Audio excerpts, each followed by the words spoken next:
জান্নাত পাওয়ার জন্য কয় গুণ? 4 গুণ।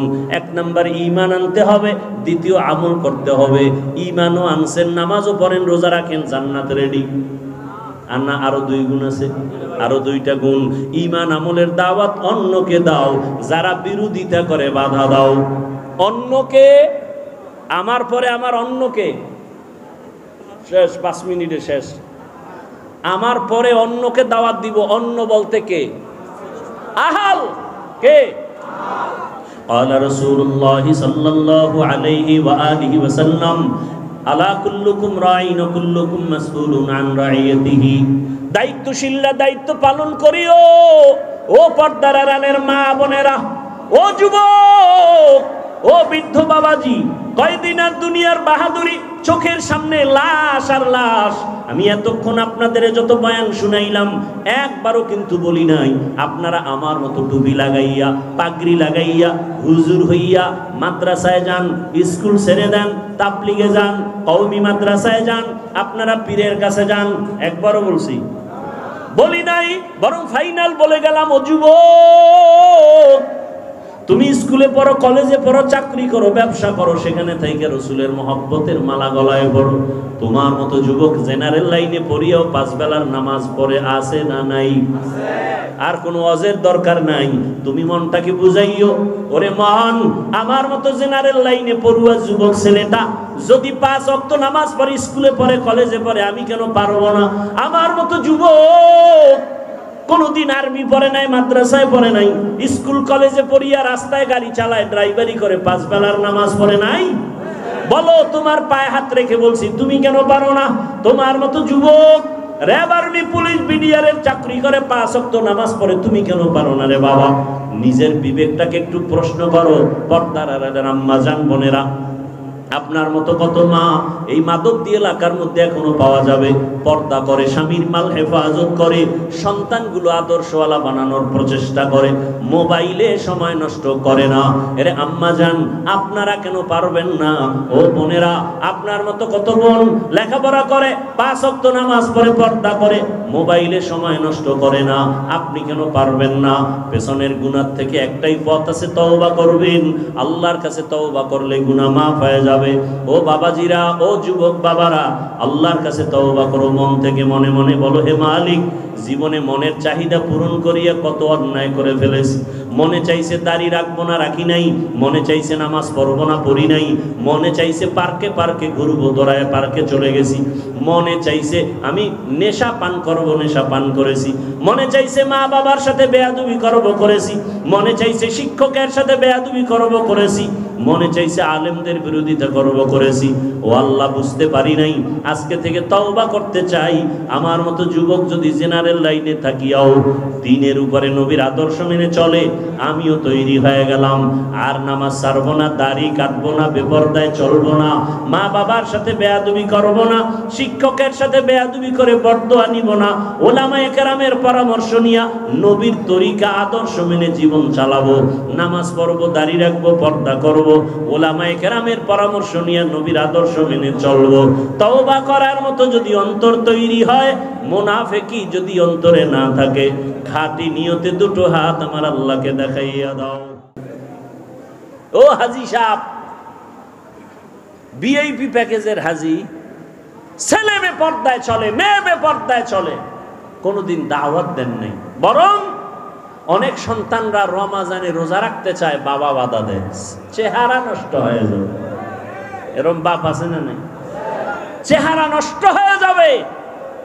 ওই বাবাকে যদি বলি, মোবাইল চালাইয়া তোমার সন্তানের চেহারা নষ্ট হলো, বলো কোন মেডিসিন দিয়া ভালো করবা?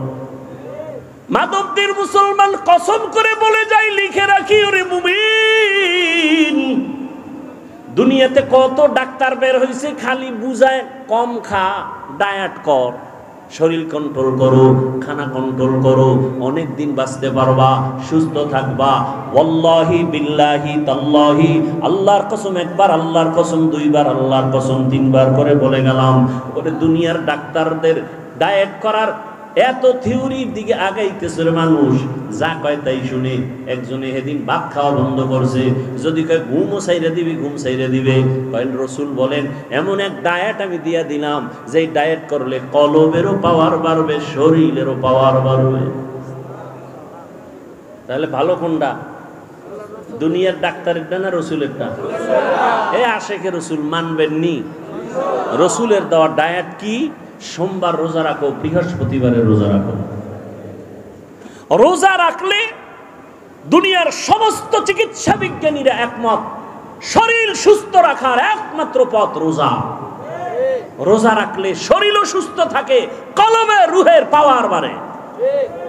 কলবেরও কি বাড়ে? পাওয়ার বাড়ে। এক হিন্দু ডাক্তারের বিষয়ে বিশাল আর্টিকেল লিখেছে গত রমাজানে। ডায়েট করতে চান? শ্রেষ্ঠ ডায়েট রসুলের দেওয়া রোজার আমল করেন, দেখবেন সোমবার বৃহস্পতিবার রোজা রাখবেন, খানাও ঠিক থাকবে, শরীরও ঠিক থাকবে, কন্ট্রোলে চলে আসবে। বুঝেন না কথা? আর অন্য ডায়েট কইরা, আমি বদনাম বলি না, আমি যতজন দেখছি যে ডায়েট করে এটি সব মরণের বিছনায় হাজির। আমি যতজন দেখছি সব বেতাল অবস্থা। খানা দানা কমাইয়া শরীর টিকবে না, খেতেও হবে, কন্ট্রোলে রেখে খাবেন। বরকত কে দিবেন? এই খানার বরকত ডাক্তার দেয় না আল্লাহ দেয়? আল্লাহ দেয়। দেখেন না, একই পাতিলায় রান্না হয়, আম্মা জান রাঁধুনি রান্না করেন, একই আগুনে রান্না, একই তেল মশলা। কে রান্না করেন? কে রান্না করেন? মায়ের পাক খাওয়াও তো ভাগ্যের ব্যাপার, অনেকের কপালে নাই। কাজের বুয়ার ভাগ খাইব, হের পবিত্রতা, হাত পাক, বডি পাক। মা রান্না করেন একই চুলায়, একই তরকারি, একই মশলা, একই খানা, একই দস্তারখানে। আম্মা আব্বা ভাই বোন আমরা সবাই খাই। দিন দিন আমার আব্বা আম্মা হয় দুর্বল, আমরা হই সবল। দেখছেননি কারবার? এই জ্ঞানীরা অনেক বুদ্ধি নিয়ে চলেন, বলেন একই খানা, একই তরকারি, একই মশলা, মা বাবায় খাইয়া শক্তিশালী হয় না দুর্বল? আর আমরা কুদরত কার? কাদের কুদরত দারি বরকামাল, আনতা রব্বি আনতা হাসবি যুল জালাল তুহি কাদের জলিলুল্লাহ জাহাদার বহর হালে তুহি মেরা নেগাহদার। রোজা রাখার নিয়ত করা যায় না? শরীর সুস্থ রাখার জন্য যদি চান তো রোজা রাখেন। আবার অনেক রোজাদার এমন আছে যে চিন্তা করে সারাদিন তো খাওয়ান নাই, তো সাহারির টাইমে খালি ভর্তিই থাকে, খাইতে খাইতে খাইতে খাইতে আজান দেয় তখনও লোকমা শেষ হয় না, খাইয়ে জায়গায় হইয়া গেছে, আর দাঁড়াবার শক্তি নেই। চিন্তা করছে দুপুরেরটাও ঢুকাই, এই খাওয়া খাইলে হবে? রসুল একটু পানি দিয়া সাহারি করে ফেলছেন, একটা খেজুর দিয়ে ইফতারি হয়ে গেছে। ওই মুরব্বীরা বলতেন তিনটা জিনিস বাড়াইলে খালি বাড়ে। কয়টা জিনিস? কয়টা বাড়ে? তিনটা জিনিস যত বাড়াবেন তত বাড়বে। আহার, নিদ্রা, ভয়। খাওন যত বাড়াবেন বাড়তেই থাকবে, ঘুম যত বাড়াবেন বাড়তে থাকবে, ভয় যত বাড়াবেন ততই বাড়তে থাকবে। আপনি ভয় করতেছেন যে কি বললে কি হবে, না, ভয়কে জয় করবে, এর নাম মুসলমান। ভয়কে জয় করতে হবে। ঘরে বসে থাকার সময় নাই। এ দেশ আমার, আমি আল্লাহর গোলাম, এ দেশের নেতৃত্ব আমাকেই দিতে হবে। কোন সুদখোর, ঘুষখোর, চাঁদাবাজ আর ধান্দাবাজের হাতে দেয়া যাবে না। আমার দেশের ক্ষতি করার সুযোগ দেয়া যাবে না। মায়ের ইজ্জত নষ্ট করবে, সুযোগ দেওয়া যাবে না। চোরের হাতে দেশ দিলে দেশ ধ্বংস হয়ে যাবে, জাতি ধ্বংস হয়ে যাবে। একজন সচেতন মানুষ কোনোদিন দেশ ধ্বংস করার সুযোগ দিতে পারে না। আল্লাহ হেদায়াত দান করুন। আলেম ওলামারা আপনাদেরকে অনেক কথা বলেন, আলেম ওলামারা আপনাদেরকে বিশাল চাকরি দিবেন, কোটি টাকার মালিক বানাবেন, 5 তলা বিল্ডিং করবেন, এই চাপাবাজি শোনার দরকার নাই, বলারও দরকার নাই। এতটুকু আলেম ওলামারা বলবে 100% গ্যারান্টি দিয়ে কি এ দেশ যেভাবে আছে ক্ষতি হওয়ার হাত থেকে আলেমরা এতটুকু পাহারাদারি করবেন, কোন চোর, কোন দুর্নীতিবাজ, চান্দাবাজ, ধান্দাবাজ এ দেশের কোনো ক্ষতি করতে পারবে না, এ জাতির কোনো ক্ষতি করতে পারবে না ইনশাআল্লাহ। এই গ্যারান্টি দেওয়ার সম্ভাবনা আছে না নাই? আছে। তবে আপনাদের এক হতে হবে, আমাদের এক হতে হবে, দূরত্ব কমাইতে হবে, মুসলমান কালেমার এক পতাকায় আসতে হবে। আপনাদেরও সহযোগিতা করতে হবে, করবেন না? আপনাদের সহযোগিতা কি? ফেসবুকে বিভিন্নভাবে আলেমদের বিরোধিতা করবেন না, এটা হলো বড় সহযোগিতা। এই ভক্ত টক্তরা সব উল্টা পাল্টা করে ফেলে, কানে আইসা কয় হুজুর অমুক হুজুরে তো আপনার সাইজ করে দিছে, বানাই সানাই কিছু কইছে, হুজুরের তো মানুষ হিসাবে শরীরে রক্ত গরম, মাথাও গরম। কি ওরে অনেক ভালো জানতাম, এই কথা বলছে? হ্যাঁ, আচ্ছা ঠিক আছে।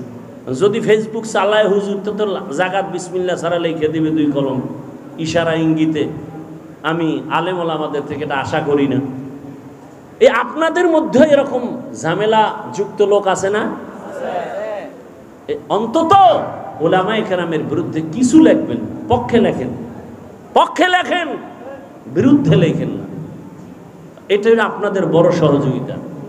সব ওলামায়ে কেরামকে এক মনে মেনে দোয়া নেওয়ার চেষ্টা করবেন, বিরোধিতা করে গুনাহগার হওয়ার অপচেষ্টা চালাবেন না। আল্লাহ তৌফিক দান করেন। তাহলে জান্নাত আমরা পেতে চাই না? চাই না। হিসাব দিয়া না বিনা হিসাবে? কয় গুণ লাগবে? 1 নাম্বার গুণ ঈমান, 2য় গুণ নেক আমল। এখন আমল লাগে না, এমনি নাচনেওয়ালা বুড়ি আরো যদি পায় ডোলের বাড়ি, মানুষ আমল করতে চায় না। আর একজন বলে বেশি আমল লাগে না। আপনি বলেন বেশি আমল লাগে না, আর আমি বলি শুধু ফরজ না, আমি নফল আমল ছাড়ব না। আপনি বলেন আপনার আমল লাগে না, আর আমি দেখি আমার আমল এখনো করতে পারিনি। হাসরের ময়দানে রসুলের হাদিস, কিয়ামতের দিন বান্দার ফরজ আমলের ঘাটতি পূরণ হবে নফলের দ্বারা, নফল আমলের দ্বারা। আমল লাগবে না? লাগবে না? লাগবে না। মানে দুনিয়াতে মানুষ আল্লাহ পাঠাইছেন আমলের পরীক্ষা দেওয়ার জন্য। আল্লাযী খালাকাল মাউতা ওয়াল হায়াতা লিয়াবলুয়াকুম আইয়ুকুম আহসানু আমালা ওয়া হুয়াল আজিজুল গফুর।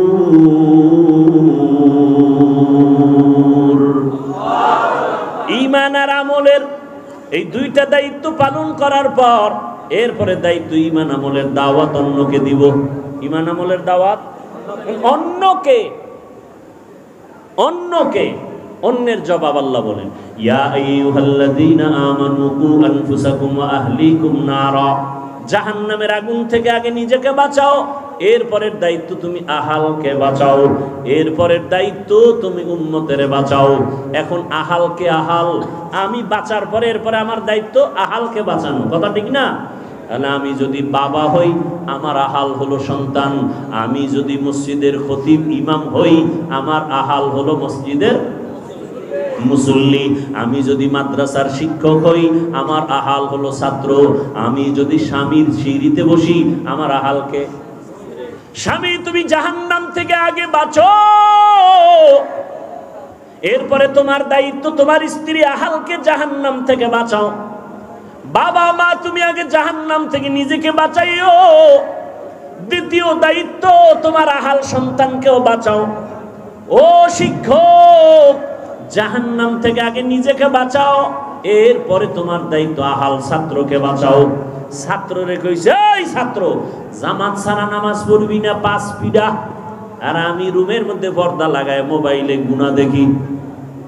হ্যাঁ, অ্যান্ড্রয়েড মোবাইল, টাচ মোবাইল হাতে থাকাই মানি গুনাহ থেকে বাঁচার কোনো গ্যারান্টি নাই। টাচ মোবাইল যার হাতে আছে সে গ্যারান্টি দিতে পারবে না যে আমি গুনাহ করি না। আল্লাহ হেদায়েত দান করুন। আমিন। আমি যদি গুনাহ করি তাহলে আমার দ্বারা মানুষ উপকার কেমনে পাবে? বয়ানে বৈশাই একটা কথা বলেছিলাম, এই যে এখন শব্দটা বললাম, ভালো মানুষকে বলছিলাম না প্রথম, খায়রুন নাস মান ইয়ানফাউন নাস, সব থেকে ভালো মানুষ ওই ব্যক্তি যার দ্বারা অন্যের কি হয়, উপকৃত হয় মানুষ, ক্ষতির মধ্যে পড়ে না। আমি গুনাহ করব না, কাউকে করতেও তা আমি যদি গুনাহ করি আর অন্যকে বলি তুমি গুনাহ করিও না, কোনোদিন মানবে? আচ্ছা আমি বয়ান করতেছি, আপনাদেরকে সুন্দরভাবে বুঝাইতেছি না, আমি যদি গোপনে গুনাহ করি তাহলে বয়ান পর্যন্ত থাকবে, মানুষের অন্তরে ঢুকবে না, আল্লাহর পক্ষ থেকেই ঢুকবে না, কথার মধ্যে বরকতি থাকবে না, মানুষের অন্তরে ঢুকবেই না। এটা কণ্ঠের কারণে বাতাসে বাতাসে বাতাসে বাতাসে শুনবে, কিন্তু যদি হ্যাঁ আমি আমল করে বলি তাহলে মানুষের অন্তরে কথাগুলো লেগে যাবে। তখন মানুষ বলবে না আর কত, জীবনে গুনাহ তো কম করি নাই, হাতের দ্বারা গুনাহ করেছি, চোখের দ্বারা, কানের দ্বারা, জবানের দ্বারা, পায়ের দ্বারা, আর কত। একটা মা বাবা চায় নিজে যত খারাপ হই না কেন সন্তানটারে ভালো বানাই। মা বাবা যদি চায়, ওই মা বাবার থেকে সন্তানের উপরে, ছাত্রের উপরে শিক্ষকের দায়িত্ব অনেক বেশি। একজন শিক্ষকেরও মনে করতে হবে আমি যাই করি না করি আমার ছাত্র যেন আমার দ্বারা কোনো খারাপ কিছু শিখতে না পারে। আমি আমার মাদ্রাসায় বসে ওস্তাদদেরকে বলেছি, শিক্ষকদের বলি, আপনারা যখন হাঁটেন মনে করিয়েন না আপনি একা একা হাঁটেন, আপনার পেছনে ছাত্ররা সব কিছু নজর করে, আমার হুজুরে কেমনে গ্লাসটা ধরে, কেমনে পানি পান করে, ছাত্ররা দেখে আর শিখে, ঠিক নি? অতএব আপনি ওইভাবে পান করতে হবে। হুজুর কেমনে ঘুমায়, হুজুর কেমনে খানা খাইতে বসে, হুজুর কেমনে গোসলখানায় ঢুকে, বাথরুমে ঢুকে, ছাত্রগুলো দেখে আর ফলো করে। হুজুর কেমনে লোকমাটা মাখে, হুজুর কেমনে চলে, সব কিছু দেখতেছে। এই জন্য বলি ওয়ারাসাতুল আম্বিয়া শুধু উম্মতের আদর্শ না, একজন আলেম হলো পুরা জিন্দেগির আদর্শ। আমি আলেম, মানুষ আমাকে আলেম বলে, আমার দায়িত্বটা কেমন? আপনি বাবা, আপনার দায়িত্ব শুধু সন্তানের উপরে, কিন্তু আলেমের দায়িত্ব কত কঠিন। আমি বাবা, আমার সন্তান আমাকে ফলো করে, ওদিকে আমি মাদ্রাসার শিক্ষক, আমাকে ছাত্র ফলো করে, ওদিকে আমি মসজিদের মুসল্লি, ইমাম মসজিদের মুসল্লি আমাকে ফলো করে। ইমাম সাহেব হুজুর কেমনে আঙ্গুল দিয়া হাতটা বাঁধে, ইমাম সাহেব হুজুর কেমনে পাগড়ি বাঁধে, ইমাম সাহেব হুজুর কেমনে পান করে পানি, ইমাম সাহেব হুজুর কেমনে জুতা পরে, মুসল্লিরা দেখে আর শিখে। এক বক্তা বয়ানে উঠতে গেছে, নাম কব না, বুঝাবার জন্য বলি, সমালোচনা না, আল্লাহ হেদায়াত দান করুক আমাকেও।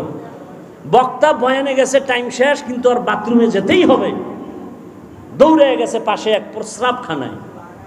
মুসল্লিরা খোলা মাঠে তাকায় দেখছে বক্তা, প্রধান বক্তা আসতে হয়েছে দেরি, এখন আইসা ঢুকছে প্রস্রাব করতে, প্রস্রাব করে আইসাই স্টেজে বসছে। কি করে নাই? অজু করে নাই। অজু না করলে গুনাহ হবে? আরে ভাই প্রস্রাব করে আসছে, অজু না করলে গুনাহ হবে? কিন্তু মুসল্লিদের, শ্রোতাদের ভক্তি কত, মানুষ অর্ধেক উঠে গেছে, না এই হুজুরের ওয়াজে বরকত হবে না। তাহলে একজন আলেম কতটা জিম্মাদারি মাথার মধ্যে, কতটা মাথার মধ্যে। কিয়ামত পর্যন্ত আর রসুল আসবেন না, ইমাম ওলামা ইমাম আস কিনা ওলামা মাশায়েখ আইম্মা, জাতির রাহবর। এই শ্রোতারা আমাকে ফলো করতেছে, ঠিক না? কি ফলো করবে? হাফিজ ভাই ঘড়ি হাতে দিছে, ডাইন হাতে কেন? কোন হাতে? জীবনে বাম হাতে ঘড়ি দেই নাই, ওয়াজের টাইমে দেই, টাইম দেখার জন্য। এই টাইমটাও তাও কোন হাতে দিছি? ডান হাতে। এটা সুন্নত না মুস্তাহাব না? বাদশাহ হারুন রশিদের যুগে ঘড়ির জন্ম হইছে। কোন যুগে? বাদশাহ হারুন রশিদের যুগে। ডান হাতে দিলাম কেন? ছোটবেলার ওস্তাদের এক নসিহত উপদেশ শুনছি, বাম হাতে ঘড়ি দিবি না কেন? কয় যে কোনো মুরব্বী যদি বলে টাইম কত, বাম হাতটা সামনে দিবা, এটা আদব না। ডান হাতটা দেওয়া কি আদব? এটা সুন্নত না মুস্তাহাব না? কথা বুঝেন নাই? আমি যতটা কথা আপনাদেরকে বলছি আমলের লাইনে, আপনাদের দোয়ার জন্য বলছি, আমি প্রত্যেকটা কথা আমি নিজে আমল করি এবং আপনাদেরকে শুনেছি। আমি আমল করি, ইনশাআল্লাহ চেষ্টা করি। মানুষ তো আর ভুলের ঊর্ধ্বে না, ভুল তো হবেই। রসুলের হাদিস, সারা দুনিয়ার উম্মত ভুলের মধ্যে, তবে ওই ব্যক্তি দামি যে ভুলটাকে কি করে, স্বীকার করে, তওবা করে। তো উলামায়ে কেরাম আমাদের এক হতে হবে, দিলকে বড় বানাতে হবে। এই দিলে সব উম্মতকে ঢুকাইতে হবে। দেখেন এক আলেমের দিল কত বড় হতে হবে। আমি এই দিলের মধ্যে আমার ছেলে মেয়ে বউ শ্বশুর, ওদিক দিয়ে আমার ছাত্র, আমি শিক্ষক, ওদেরকে আমার কলবে জায়গা দিতে হবে। আমি ইমাম মুসল্লিকে আমার কলবে জায়গা দিতে হবে। আমি বক্তা উম্মতকে আমার কলবে জায়গা দিতে হবে। আমি অন্য আলেমকে কলবে জায়গা দিতে হবে। সব ঘরানার মানুষকে আমাকে জায়গা দিতে হবে। কেন? এই জাতি আর নবী পাবে না, আবু বকরকে পাবে না, ওমরকে পাবে না। এই জাতি পাইতেছে আলেমকে। জাতি যেন আলেমের কাছে এসে ছায়া পায়, স্থান পায়, মনে কষ্ট না পায়। এই জন্য তার দিল কত বড় হওয়া দরকার। অতএব মাদবদীর জমিন বড় এক নামি দামি জমিন। স্কুল মাঠে বিশাল বড় প্রোগ্রাম হয় আহলে সুন্নাত ওয়াল জামাতে। এখানে ওলামায়ে কেরাম অনুরোধ করব আমরা সবাই এক হয়ে যাই। আপনাদেরও দায়িত্ব আছে না নাই? আপনাদের দায়িত্ব কি? ফেসবুকে লিখবেন অমুকে অমুকের খারাপ কয়, হ্যাঁ? কখনো আলেম ওলামাদের বিরুদ্ধে লিখবেন কোন যে লাইনের হোক, কারো বিরুদ্ধে। আপনি কে? আপনি লেখার কে? আপনাকে অধিকার দিছে কে? এটাকে বলে অনাধিকার চর্চা করা। আপনি আলেমের বিরুদ্ধে লেখলে গুনাহ হবে, গুনাহ হবে, গুনাহ হবে। আপনার অধিকার নাই লেখা। আলেম যদি কোনো ভুল করে এদেশে তার দেখার মতো মুরব্বী নাই, বাদ দেন, কেউ নাই, আল্লাহ নাই, এত টেনশন কেন? আপনাকে কে অধিকার দিয়েছে আলেমের বিরুদ্ধে কথা বলা? আপনার বংশ শুদ্ধ ধ্বংস হয়ে যাবে। হচ্ছে, দেখেন না? আলেমের সাথে বেয়াদবি করার কারণে ধ্বংস হয়ে গেছে, দেখেন না? এখনো যারা আলেমের বিরোধিতা করো, গাড়ি রেডি রাখো, এদেশ থেকে পালাতে হবে, না হয় আল্লাহর গজবে মরতে হবে। আলেমের সাথে বেয়াদবি রসুলের সাথে বেয়াদবির সমতুল্য। কারণ এই জাতি আর নবী পাবেন, আবু বকর পাবেন, ওমর ওসমান পাবেন। অতএব ওলামায়ে কেরাম এই জাতির মাথার মুকুট, ওয়ারাসাতুল আম্বিয়া। আমাদেরও সতর্ক হয়ে চলতে হবে, আপনাদেরও সতর্ক অবস্থানে থাকতে হবে। যাই হোক, আলেমের বিরুদ্ধে লেখা যাবে না। বুঝাইতে পারছি? আপনি লোকমা দেওয়ার কে? ইমাম সাহেব নামাজে দাঁড়াইলে লোকমা দেওয়ার নিয়ম নাই কি? ইমাম সাহেব ভুল কইরা জোরে মাইকে কেরাত ভুল কইরা ফেলাইছে, এখন রাস্তা দিয়া জানলা দিয়া বাইরে একজনে শুনে ফেলাইছে, জানালা দিয়া লোকমা দিলে হবে? বলেন হবে? ওটা লোকমা হবে না বেয়াদবি হবে? অতএব ওলামায়ে কেরামের ভুল ধইরা ফেসবুকে যারা লেখে এরা বেয়াদব। বলেন এরা কি? শুধু বেয়াদব না, নিকৃষ্ট বেয়াদব। শুধু বেয়াদব না, নিকৃষ্ট বেয়াদব। ফেসবুক কি সমাধানের পথ? নিজের ক্ষতি টেনে আনবেন না, নিজের ক্ষতি টেনে আনবেন না। যে লাইনের আলেম হোক একসাথ করার চেষ্টা করবেন, এক জায়গায় বসাবার চেষ্টা করবেন, মহাব্বতের বন্ধন দেওয়ার চেষ্টা করবেন, দোয়া নেওয়ার চেষ্টা করবেন। কখনো যেন আলেম দূরে না থাকে। এ দেশের আলেম যদি এক হয়, এই মুহূর্তে যদি এ দেশের উলামায়ে কেরাম এক হয়, বাংলার জমিনে 50 বছর পর্যন্ত আলেমের চোখের দিকে তাকায় বাংলাদেশে কথা বলার কোনো সন্তান নাই। এই জন্যই তো চোর দুর্নীতিবাজের ঘুম নাই। এই দেশে ইসলাম চায় না কারা? দুর্নীতিবাজ যারা। এই দেশে ইসলাম চায় না কারা? চোর ডাকাত যারা। এই দেশে ইসলাম চায় না কারা? মা বাবার অভিশপ্ত সন্তান যারা। মা বাবার অভিশপ্ত সন্তানেরা ইসলাম চায় না। চোর যারা, চুরি করার অভ্যাস, ওরা ইসলাম চায় না। দুর্নীতিবাজেরা ইসলাম চায় না। মানুষ হত্যা যারা করে এরা ইসলাম চায় না। ইসলাম আসলে শান্তি ওই গুন্ডায়ও জানে, ইসলাম আসলে শান্তি এটা দুর্নীতিবাজও জানে। মানে না কেন? ওদের পেটের ক্ষুধা নিবারণ হবে না। কিন্তু দুঃখ, আমরা এক হতে পারতেছি না। বেশি বেশি দোয়া করা উচিত, আল্লাহ আমাদের ওলামায়ে কেরামদেরকে এক বানায় দেন। মুরব্বী ওলামায়ে কেরাম এক হয়ে গেলে জাতির কল্যাণ ফিরে আসবে। কথা ঠিক না? ইনশাআল্লাহ আমরা আজকে একটা শপথ করে যাব, কারো উপকার করতে পারি আর না পারি ক্ষতি করব না। আর কোনো অজের দরকার নেই। আমরা কারো উপকার করতে পারি আর না পারি ক্ষতি করব না। আমরা কারো প্রশংসা করতে পারি বা না পারি বদনাম করব না। ইনশাআল্লাহ। আমরা কারো প্রশংসা করতে পারি আর না পারি, কি করব না, বদনাম করব না। আল্লাহ তৌফিক দান করেন। বয়ান সারা রাত করলে সারা রাত করা যাবে, কিন্তু আমলের দরজা তো সব ছোট দিকে হয়। এই এখন বয়ান শুনে ফজরের নামাজ যদি না পড়েন ফায়দা হবে? বলেন। বলতে চাইছিলাম কয়েকটা কথার সময় নাই, আর আপনাদের ধৈর্যও নাই।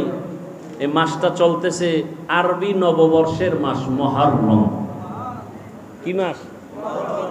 এ জাতি জানেও না। এ জাতি জানে কি? পহেলা বৈশাখ, যেদিন 30 টাকার এক পিস ইলিশ বেচা হবে 1000 টাকা। যারা বেচে এরাও জালেম, যারা কিনে খায় এরাও জালেম। কি বুঝলেন? ইলিশ খাওয়া জালেম। পান্তা ইলিশ খাওয়া অনেক বরকত, আমিও খাই, কিন্তু ওই দিনই খেতে হবে 30 টাকার ইলিশ 1000। এটা জুলুম, এটা গুনাহ। আর একদিন তারা উৎসব করবে, আবার আসতে একটা গেছি আর একটা আসতেছি কি 31st নাইট, এর পরের দিন আবার নববর্ষ ইংরেজি। মুসলমানের নববর্ষ আরবি মুহররম, এ নিয়ে কথা নাই। হ্যাঁ, ওই কারবালার ঘটনা নিয়ে কিছু আলোচনা আছে, আর খবর নেই, ব্যাস। আমাকে বলেন, আমি এ বিষয়ে অনেক কথা বলতে চাইছিলাম, ভুলে গেছি। যে অল্প 2 মিনিট একটা কথা বলি। কারবালার প্রান্তরের ঘটনা ঘটেছে রসুলের ইন্তেকালের 61 হিজরি বলা হয়, অর্থাৎ রসুলের ইন্তেকালের 60 বছর প্লাস এর পরে ঘটছে কারবালার ইতিহাস। কিন্তু মুহররমের সম্মান আসমান জমিন সৃষ্টির দিন থেকেই শুরু। সূরা তাওবা, ইন্না ইদ্দাতাশ শুহুরি ইনদাল্লাহি 12 শাহরান ফি কিতাবিল্লাহ ইয়াওমা খালাকাস সামাওয়াতি ওয়াল আরদ মিনহা আরবাআতুন হুরুম যালিকাদ দীনুল কাইয়্যিম। বছরে মাস হবে 12টা, সিদ্ধান্ত কার? আল্লাহ। 12 মাসের মধ্যে 4 মাস হবে বড় দামি, বড় সম্মানের মাস। আল্লাহ বলেন, আসমান জমিন যেদিন সৃষ্টি করেছি সিদ্ধান্ত সেদিন নিয়েছি, বছরে মাস হবে 12টা, আর এই 12 মাসের মধ্যেই 4 মাস হবে বড় দামি মাস। এক হলো রজব মাস, আর 3টা মাস হলো লাগানো। হজের মাস মাঝখানে, আগের মাস পরের মাস। হজের মাস আগের মাস পরের মাস, যুলকাদা, যুলহিজ্জা, মুহররম আর রজব। মুহররমের 1 তারিখ শাহাদাত বরণ করেছেন হযরত ওমর ফারুক রাদিয়াল্লাহু তাআলা আনহু। ও জাতি, ভালো করে বুঝো, মুহররমের সম্মান নবীজির ইন্তেকালের পরে না, আসমান জমিন সৃষ্টির দিন, সেদিন থেকেই মুহররমের দাম। ভালো করে বুঝো, জমিনের মধ্যে শাহাদাত বরণ করেছেন হুসাইন রাদিয়াল্লাহু তাআলা আনহুর বড় ভাই, নাম কি? আরে কথা বল না কেন? হাসান রাদিয়াল্লাহু। শাহাদাত বরণ করেছেন হুসাইন এবং হাসান, 2 ভাইয়ের পিতার নাম কি? হযরত আলী শাহাদাত বরণ করেছেন। তার আগে শাহাদাত বরণ করেছেন ওসমান জিন নুরাইন। তার আগে শাহাদাত বরণ করেছেন হযরত ওমর। বুঝেননি? বুঝাইতেছি, কাউকে আক্রমণের জন্য না। হুসাইন রাদিয়াল্লাহু তাআলা আনহুর শাহাদাত পালন হয়, হাসান রাদিয়াল্লাহু আনহুরটা হয় না কেন? জবাব চাই। হযরত আলীর শাহাদাত বার্ষিকী পালন হয় না কেন? জবাব চাই। ওসমান রাদিয়াল্লাহু তাআলা আনহুর শাহাদাত বার্ষিকী পালন হয় না কেন? জবাব চাই। ওমর ফারুকের শাহাদাত বার্ষিকী পালন হয় না কেন? জবাব চাই। আপনি বাদ দিবেন আবু বকর আর নবীকে? না, রসুলের ইন্তেকাল, শাহাদাতের ইন্তেকাল। আবু বকরের ইন্তেকাল ও শাহাদাতের মর্যাদার ইন্তেকাল। কারণ আল্লাহর জান্নাতে বিনা হিসাবে ঢুকার জন্য যত পথ আছে, এর মধ্যে শ্রেষ্ঠ পথ হলো শাহাদাতের ইন্তেকাল। বেঈমানের হাতে আঘাত পাইয়া শাহাদাত বরণ করেছেন ওমর, ওসমান, আলী, হাসান, হুসাইন। কিন্তু কোন বেঈমানের হাতে আঘাত প্রাপ্ত হইয়া আমার রসুলের শাহাদাত হয় নাই, আবু বকরের শাহাদাত হয় নাই। কিন্তু আল্লাহ তাদেরকেও শাহাদাতের মর্যাদা দান করেছেন। কারণ এত বড় মর্যাদা ওমর পাবে, ওসমান পাবে, আলী পাবে, আবু বকর পাবে না। নবী পাবে না, এটা হতে আল্লাহ তাদেরকেও দিছেন। তাহলে যদি বলতেই চাই পর্যালোচনার ক্ষেত্রে, আবু বকরের শাহাদাত বার্ষিকী পালন হবে কোন বছর?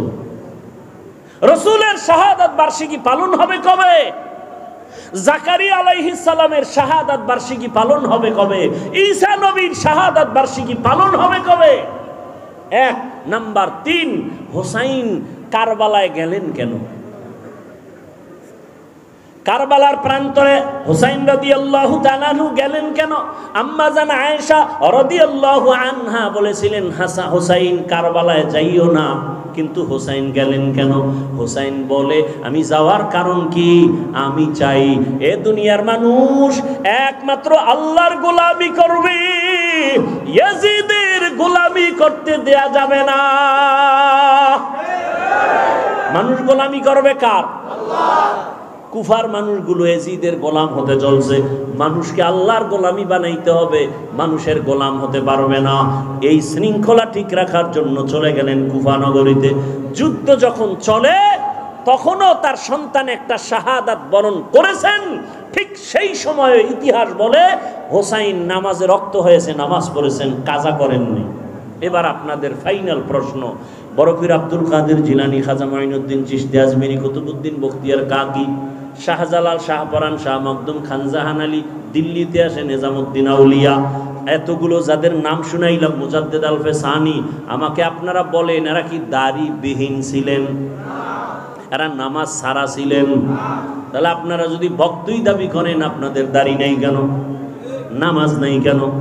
হুসাইন রাদিয়াল্লাহু আনহু কারবালার প্রান্তরে নামাজ কাজা করেন নাই, আপনাদের নামাজ নাই কেন?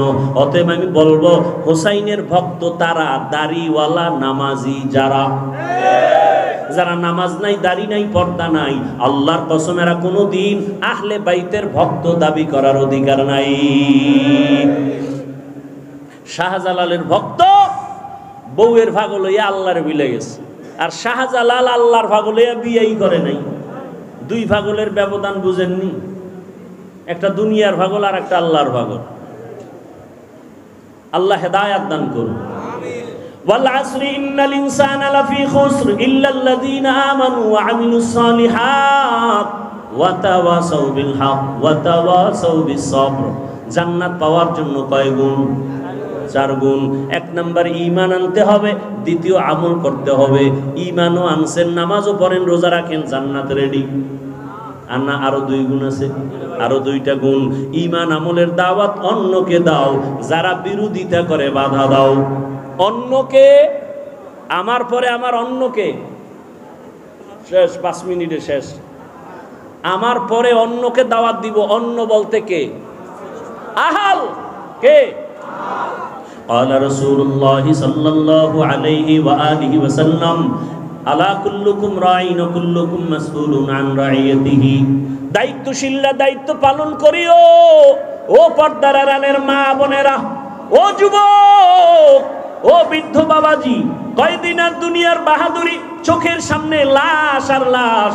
আমি এতক্ষণ আপনাদের যত বয়ান শুনাইলাম একবারও কিন্তু বলি নাই আপনারা আমার মতো টুপি লাগাইয়া, পাগড়ি লাগাইয়া, হুজুর হইয়া মাদ্রাসায় যান, স্কুল ছেড়ে দেন, তাবলিগে যান, কওমি মাদ্রাসায় যান, আপনারা পীরের কাছে যান। একবারও বলছি? বলি নাই। বরং ফাইনাল বলে গেলাম, ও যুবক, তুমি স্কুলে পড়ো, কলেজে পড়ো, চাকরি করো, ব্যবসা করো, সেখানে থেকে রসুলের মহব্বতের মালা গলায় পড়ো। তোমার মতো যুবক জেনারেল লাইনে পড়িয়াও 5 বেলার নামাজ পড়ে আছে না নাই? আর কোনো ওয়াজের দরকার নাই। তুমি মনটাকে বুঝাইও, ওরে মন, আমার মতো জেনারেল লাইনে পড়ুয়া যুবক ছেলেটা যদি 5 ওয়াক্ত নামাজ পড়ে, স্কুলে পড়ে, কলেজে পড়ে, আমি কেন পারবো না? আমার মতো যুবক কোনদিন আর্মি পড়ে নাই, মাদ্রাসায় পড়ে নাই, স্কুল কলেজে পড়িয়া রাস্তায় গাড়ি চালায়, ড্রাইভারি করে, 5 বেলার নামাজ পড়ে নাই? বলো, তোমার পায়ে হাত রেখে বলছি, তুমি কেন পারো না? তোমার মতো যুবক র্যাব, আর্মি, পুলিশ, বিডিআরের চাকরি করে, 5 ওয়াক্ত নামাজ পড়ে, তুমি কেন পারো না রে বাবা? নিজের বিবেকটাকে একটু প্রশ্ন করো। পর্দার আড়ালের আম্মা জান বোনেরা, আপনার মতো কত মা এই মাদক দিয়ে এলাকার মধ্যে এখনো পাওয়া যাবে, পর্দা করে, স্বামীর মাল হেফাজত করে, সন্তানগুলো আদর্শওয়ালা বানানোর প্রচেষ্টা করে, মোবাইলে সময় নষ্ট করে না। এরে আম্মা জান, আপনারা কেন পারবেন না?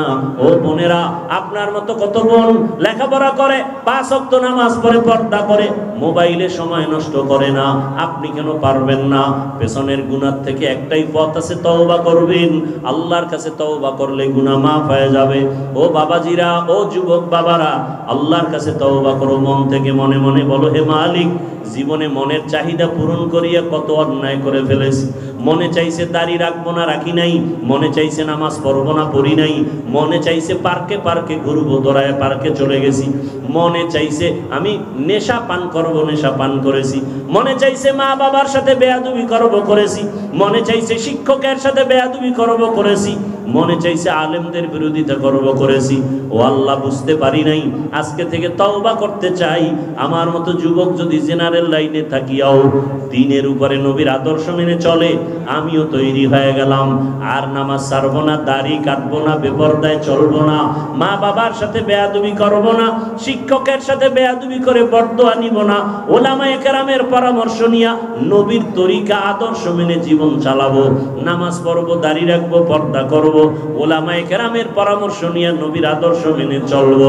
তওবা করার মতো যদি অন্তর তৈরি হয়, মুনাফিকি যদি অন্তরে না থাকে, খাঁটি নিয়তে দুটো হাত আমার আল্লাহকে দেখাইয়া দাও। আয় আল্লাহ, হাতগুলো কবুল করে নেন, তওবা কবুল করে নেন, তওবার উপরে মজবুত হইয়া চলার তৌফিক দান করেন, আমিন। আলহামদুলিল্লাহি রাব্বিল আলামিন, ওয়াসসালাতু ওয়াসসালামু আলা সাইয়্যিদিল আমবিয়াই ওয়াল মুরসালিন ওয়া আলা আলিহি ওয়া আসহাবিহি আজমাইন। ইয়া আরহামার রাহিমিন, ইয়া আরহামার রাহিমিন, ইয়া আরহামার রাহিমিন। আল্লাহুম্মা ইন্না নাসআলুকা বিআন্না লাকাল হামদা লা ইলাহা ইল্লা আনতাল মান্নান, ইয়া বাদিআস সামাওয়াতি ওয়াল আরদ, ইয়া যাল জালালি ওয়াল ইকরাম, ইয়া হাইয়্যু ইয়া কাইয়্যুম, ইয়া হাইয়্যু ইয়া হালিমু ইয়া আজিজু ইয়া কারীম, بحق إياك نعبد وإياك نستعين. اللهم ارحمني بترك المعاصي، اللهم ارحمني بترك المعاصي، اللهم ارحمني بترك المعاصي. يا الله المستعان، يا الله المستعان، يا الله المستعان. يا رب اغفر لي، يا رب اغفر لي، يا رب اغفر لي. اللهم إنك عفو كريم تحب العفو فاعف عنا. اللهم إنا نسألك رضاك والجنة ونعوذ بك من سخطك والنار. اللهم إنا نعوذ بك من البرص والجنون والجذام وسيء الأسقام. ربنا لا تزغ قلوبنا بعد إذ هديتنا وهب لنا من لدنك رحمة إنك أنت الوهاب. رب هب لي من لدنك ذرية طيبة إنك سميع الدعاء. اللهم إنا نعوذ بك من شر سمعي ومن شر بصري ومن شر لساني ومن شر قلبي. ও দয়ার মালিক, গভীর সারা দুনিয়ার মানুষের বাড়ির দরওয়াজাগুলো বন্ধ, সারা দুনিয়ার মানুষের বাড়ির দরওয়াজাগুলো বন্ধ, আপনার রহমতের দরজাগুলো খোলা। আয় আল্লাহ, দুনিয়ার কারো দরজায় গিয়া ডাক দেই নাই। আমরা যদি সবাই কোনো মানুষের বাড়ির দরজায় গিয়া চোখের পানি ছেড়ে যা চাইতাম দেওয়ার জন্য বান্দা চেষ্টা করতো, দরজা খুলতো, আমরা দুনিয়ার কারো দরওয়াজায় দাঁড়াই নাই। আমরা ইয়তীমের মতো, অসহায়ের মতো আপনার কুদরতের দরজায় দাঁড়ায় গেছি। ও আল্লাহ, আপনার দরওয়াজা ছাড়া আর কোনো দরওয়াজা নাই। দুনিয়াতে আসিয়া শয়তানের ধোকায় গুনাহ করে ফেলেছি, গুনাহ গুনাহের কারণে আমার হাত না পাক, আমার হাত জবানটা না পাক, আমার চোখ আমার অন্তর না পাক। ও আল্লাহ, মনে হয় আমার মতো গুনাহগার এখানে কেউ নাই। জাহান্নামী হইয়া কবরে যেতে চাই না। গুনাহগারের জন্য কবরে মাটির চাপ, গুনাহগারের জন্য জাহান্নামের আগুন সহ্য করতে পারবো না রে মালিক। গুনাহ নিয়ে কবরে যেতে চাই না। আয় আল্লাহ, আমরা আপনার কাছে বিনয়ের সাথে তওবার নিয়ত করেছি, আর গুনাহ করব না রে আল্লাহ। আর আমরা দাড়ি কাটবো না, বেপরদায় চলবো না, মা বাবার সাথে বেয়াদবি করব না। আয় আল্লাহ, ওস্তাদের সাথে বেয়াদবি করব না। উলামায়ে কেরামের পরামর্শ নিয়ে নবীজির আদর্শ মেনে জীবনটাকে চালাবো। আয় আল্লাহ, আপনি আমাদের তওবা কবুল করে নেন, জীবনের সমস্ত গুনাহগুলো মাফ করে দেন, গুনাহের প্রতি ঘৃণা জমায়া দেন, নেক আমলের আগ্রহ বাড়ায়া দেন। আয় আল্লাহ তাআলা, নবীজির সুন্নাতওয়ালা জিন্দেগি আমাদের দান করেন। আয় আল্লাহ, জীবনে একবারও যদি হয় নবীর রওজায় গিয়া দাঁড়াইয়া সালাম দেওয়ার তৌফিক দান করেন, নবীজির রওজায় গিয়া সালাম দেওয়ার মতো তৌফিক দান করেন। বাইতুল্লাহর গিলাফ ধরিয়া লাব্বাইক লাব্বাইক বলার তৌফিক দান করেন। গুনাহের কারণে দিলটা পাথর, চোখে পানি নাই, কান্নাওয়ালা চক্ষু দান করেন আল্লাহ, কান্নাওয়ালা চক্ষু দান করেন, কান্নাওয়ালা চক্ষু দান করেন, জিকিরওয়ালা জিহ্বা দান করেন, আখিরাতের ফিকিরওয়ালা কলব দান করেন। সারা দুনিয়াবাসীকে মাফ করে দেন আল্লাহ। মুসলমানের ঈমান আমল ইজ্জতের হেফাজত করেন আল্লাহ। জালেমদের জুলুম থেকে হেফাজত করেন আল্লাহ। ওই ফিলিস্তিনের জমিনে মুসলমানের কান্নার আওয়াজ, মায়ের সামনে সন্তানকে জবাই করা হয়। আয় আল্লাহ, মুসলমানের কষ্ট সহ্য করা যায় না। আয় আল্লাহ, কাশ্মীরের মুসলমান, চেচনিয়া বসনিয়ার মুসলমান, আসামের মুসলমান, সারা দুনিয়ার মুসলমানের ইজ্জতের হেফাজতের ব্যবস্থা করে দেন। বাংলাদেশ শান্তির দেশ বানায় দেন। জুলুম থেকে দেশ ও জাতিকে হেফাজত করেন। জালেমদেরকে হেদায়াত দান করেন। হেদায়াত না থাকলে ধ্বংস করে দেন আল্লাহ। জুলুম থেকে দেশ ও জাতিকে হেফাজত করেন। আয় আল্লাহ, মা বোনদের আবেদা পর্দানিশী বানায় দেন, সন্তানগুলো নেককার বানায় দেন। আয় আল্লাহ, পরীক্ষায় যারা দেয়, লেখাপড়া করে কামিয়াবি দান করেন। যারা ব্যবসা করে, চাকরি করে, হালাল ভাবে বরকত দান করেন। দয়াময় রব্বুল আলামিন, গুনাহের প্রতি ঘৃণা জমায়া দেন। আমার কলিজার প্রত্যেকটা যুবকের দিনের খাদেম বানায়া দেন। 5 ওয়াক্ত নামাজি, কোরআন পড়নেওয়ালা বানায়া দেন। মোবাইলের গুনাহ থেকে হেফাজত করেন। আয় আল্লাহ, মা বাবার আদবওয়ালা সন্তান হিসেবে কবুল করেন। শিক্ষকের আদবওয়ালা ছাত্র হিসেবে কবুল করেন। আয় আল্লাহ, উলামায়ে কেরামের পরামর্শ নিয়ে চলার তৌফিক দান করেন। উলামায়ে আহলে হকের বিজয় দান করেন। বাতিলের মোকাবেলায় বিজয় দান করেন। বাতিলকে বাতিলের দ্বারা দমন করে দেন। বাতিলকে বাতিলের দ্বারা দমন করে দেন। বাতিলের নেফাকি জাহের করে মুমিনের ঈমান আমল হেফাজত করেন। আয় আল্লাহ, সারা দুনিয়াবাসীকে মাফ করে দেন। আয় আল্লাহ, ইলম ও হিলম ও হিকমত আমলে বরকত বাড়ায়া দেন। উলামা তুলাবা উম্মতের অন্তরে ইজ্জত মুহাব্বত বাড়ায়া দেন। হালাল বরকতে রিজিক দান করেন। আয় আল্লাহ, অভাব দূর করে দেন। আয় আল্লাহ, ঋণের বোঝা মাথায়, কুদরতের দরজা খুলে দেন। ইয়া রাজ্জাক, ইয়া রাজ্জাক, ইয়া রাজ্জাক। اللهم ارزقني فإنك خير الرازقين اللهم ارحمني فإنك خير الراحمين। ও দয়ার মালিক, রিজিকের বরকতি দরজা খুলে দেন। অভাবীদের অভাব দূর করে দেন। আয় আল্লাহ, এই মার্কেটে যারা ব্যবসা করে সবাইকে দিনের উপরে মজবুত করে দেন। আয় আল্লাহ, যারা দোয়া চেয়েছেন দায়িত্বশীল চেয়ারম্যান সহ সবাইকে কবুল করেন। আয় আল্লাহ, দুনিয়ার লোভ দূর করে দেন। দ্বীন ও সুন্নতের মুহাব্বত অন্তরে বাড়ায় দেন। উলামায়ে আহলে হকের বিজয় দান করেন।